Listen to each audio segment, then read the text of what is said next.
What's up YouTube, this is Hal Runner from the Poseable Plastic team, and here today we have the LAAT Republic Gunship. This is one of the episode 2 sets that was slated for 2013 before they canceled the Attack of the Clones episode 2 3D showing that they were planning on doing before Disney bought them. And yeah, I'm still really glad they went on to release this set because I really thought the original Gunship was awesome back in the day, and I've been really hoping that they would kind of go back and give it a Attack of the Clones treatment, kind of a fresh outlook. And I'll go over a few of the things that they've done that are really screaming Attack of the Clones. But I'm a big prequels fan, and I love a lot of the ships and, you know, just styles and designs and everything, but I'll get into all that in a minute. Let's go ahead and get started. Okay, so first off, it came with 2 super battle droids.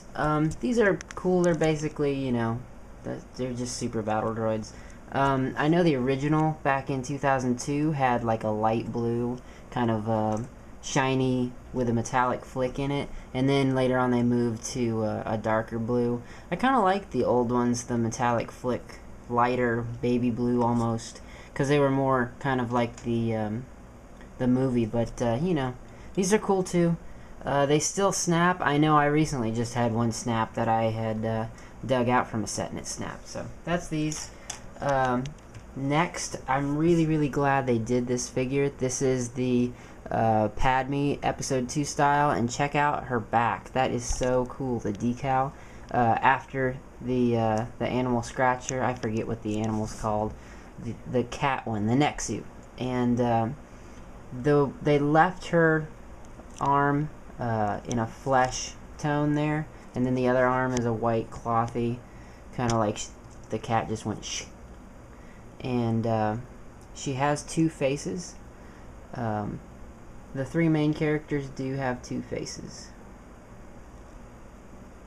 And then obviously this hair came in like a dark chocolate color, in a bun, tied up in a bun, and then it came with a regular short gun. And yeah, that's basically it for her. She has like little dimples and pink lipstick. And I've been wanting them to do this figure for so long. Because they had this in the first Lego Star Wars game, and I was like, oh man, that would be such a cool figure, and finally they did it. Now next up, this has got to be one of the coolest clone troopers I've ever seen, just because this looks just like the clone trooper that you used to see in GameStops when the first Battlefront was coming out back in the day. And they really went all out with the helmet. I have another helmet from one of the clone troopers from the battle pack, the arena battle pack, and you can see there's a shine to the visor, the T-visor there, and it's silver compared to this clone trooper, which is just black. So that's cool, kind of makes him even more special. The rifle, it's basically just a long rifle with a Technic piece connected to it. Not a big deal. Would have been cooler if they would have maybe taken the time to finally make a true sniper rifle for these guys, but you know. And then it came with a movie style Temuera Morrison face, and then you can see on his body, ooh, the rifle wanted to smack me in the face. He's got 4 red dots for his rank, and then both arms are that dark red color that the clone troopers have. And then you have the clone pilot. This is a really cool figure just because of that front decal there. It's got that that chest piece there, like kind of like a Darth Vader chest piece for the pilots that they'd have. I remember Hasbro used to make them back in the day with the episode 2 when they first came out. They all had those, and you could pop them off and all that. And the helmet is really cool because it's got the 2 Republic Commando style decals on it and everything, and it really just, they really did a good job with this figure, I thought. And then it's got the typical clone face. But yeah, that's really cool. I wish they would have given you 2 of these, because the set only comes with 1, obviously, and there's 2 seats in the gunship. So I kind of feel kind of like it's missing something, but, you know, they go by that price per brick policy, so I don't know.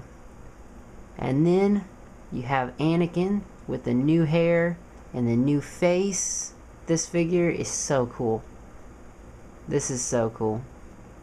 It really is. Because I remember I loved the way they designed Anakin in Episode 2, the clothing and everything, and you can see the tabards that they designed on him and everything. Really, really, really cool. I'm loving all these Episode 2 sets. Because I grew up with the prequels. I was, you know, just beginning to be a teenager back then, and it was awesome. Very inspirational. Now, last but not least, I saved this for last because this is my favorite version of Obi-Wan, is Ewan McGregor, Episode 2, with the Jedi mullet. And they did such a good job with the Jedi mullet. That thing is so cool. He has two helmets, or two faces, I mean. And he's really cool. He kind of looks like Episode 3 Obi-Wan right there. Kind of got the Episode 3 Odin scowl going on there. But, indeed. Good job. But yeah, really, really cool. You've got painted lines for tabards there, nothing major. Just kind of a basic Jedi look. But the head's really where it's at. The head and the hair there. Really, really cool figure. And, really quick, I forgot to show you Anakin's back face, which is kind of a smiling So,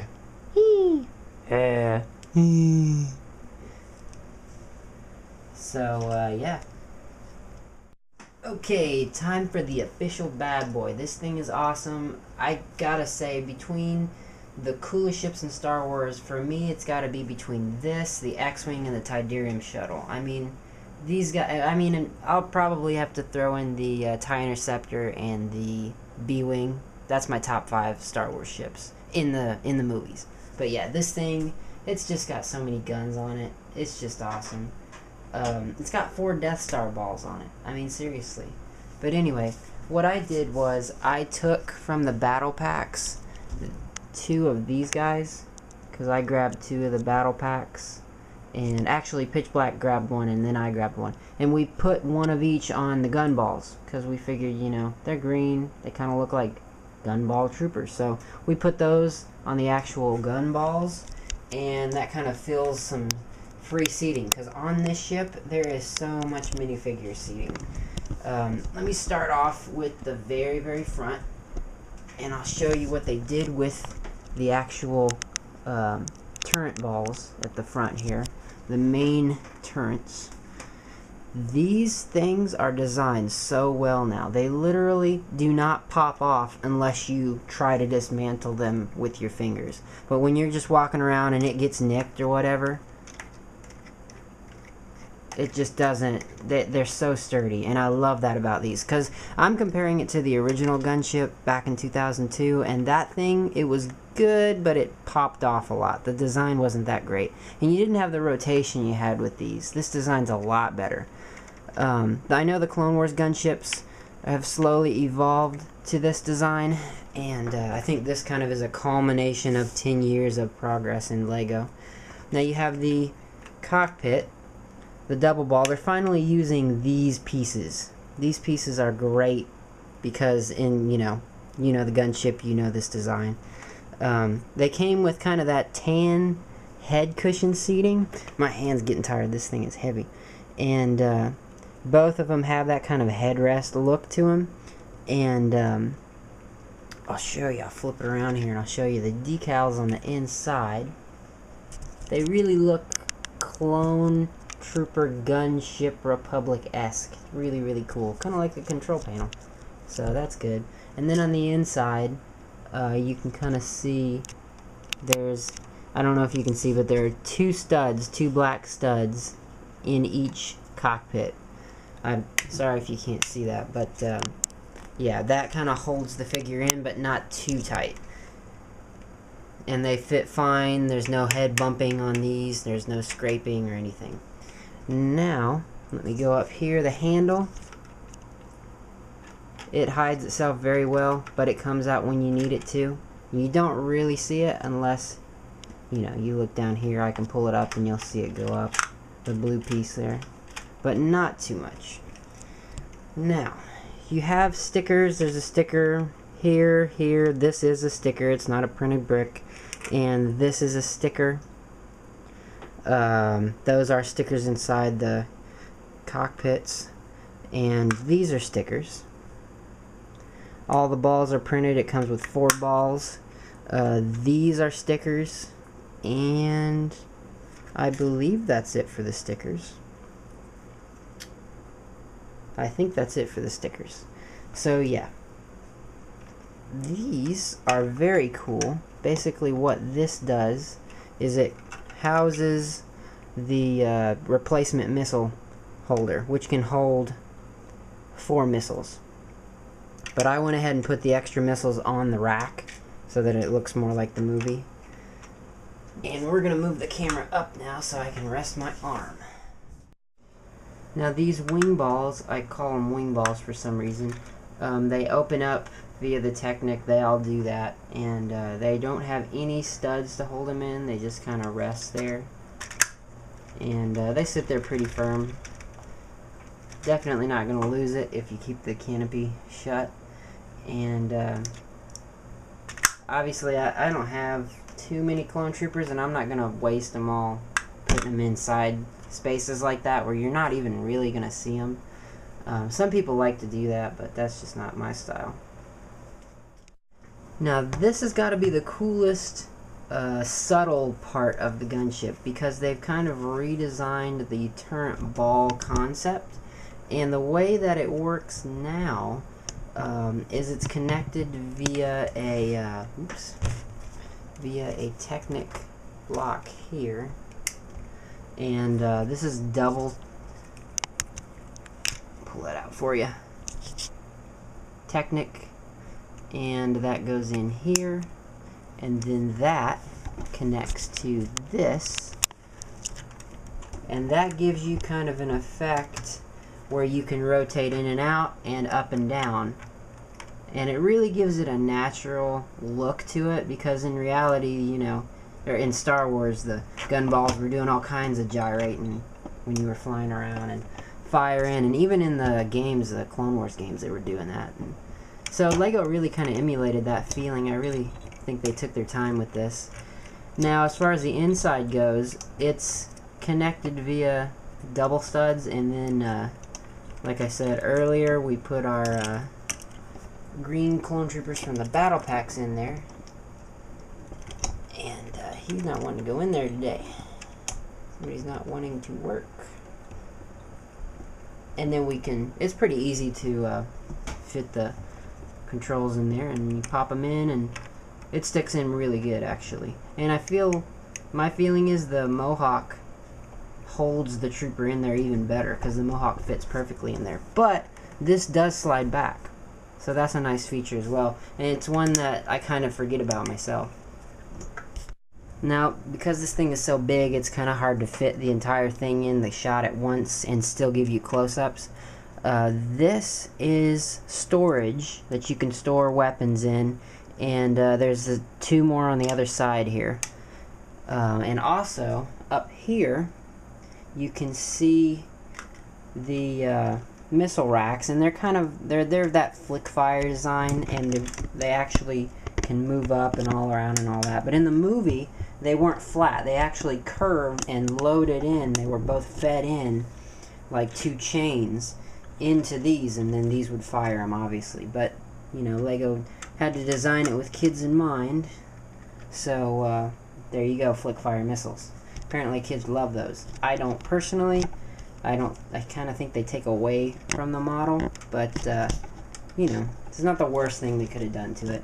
Now, it comes with 2 colors of missiles. It comes with 4, I believe it's 4 blue ones, and then 8 green ones. Okay, so finally we get to the favorite part of this ship. The back has so many features designed in it. You have this storage here, and I love how they've incorporated that green. Really, with all the Republic stuff, back in the day they kind of chose maroon and that kind of lime green, and they kept that. They really did keep the theme going. So they built this this big storage area, and there really is a lot of storage, and I keep all the weapons and stuff back here, and it's pretty stiff. It stays shut. It doesn't flap open or anything. And then you have the back turret. So that makes 1, 2, 3, 4, 5, 6, 7, 8, 9. Let's see, 9 guns on this thing, excluding all the infantry fire that would be from the people hanging out of the cabin. So that's really cool. This is a really nice feature that not too many people notice about it. It's got handles right back here, and you can pull it and kind of basically control it from back here. No more of this. It's all just one-handed. That frees this hand up to hold it. Really, really cool stuff going on here. And then on the back, the final feature back here is a ramp. And this ramp has Anakin's speeder built into it. I assume this is Anakin's speeder. I mean, it could be a clone speeder, but it really, really is screaming to me the speeder, the swoop bike that Anakin drove in Episode 2 when he was trying to find his mother, and he ended up killing the Tuskens and yada yada yada. This is really, really screaming that to me. I guess the final nail in the coffin would be them making all this maroon colored. So the only question in my mind would be, why is it brown? So it could be either or. Yeah, so that's the back. One more thing I wanted to show you was in the cabin itself, all of the spacing you have. You have so much peg area. Let me take this ball off here. You have so much peg spacing for minifigures. And the reason for that, I believe, is that LEGO was really going for a minifigure playset, and it's really, really cool. I really think that they pulled this set off to be a playset but a giant ship at the same time. There's a lot of functionality in this thing, and it's just really cool in some ways, a lot of ways. The final feature I wanted to go over with you was the holocron. It does come with a holocron, and you can see it. This is proof. This is the holocron. And that sits very nicely inside the cabin. I can try and show it to you here. Sits very nicely right in there.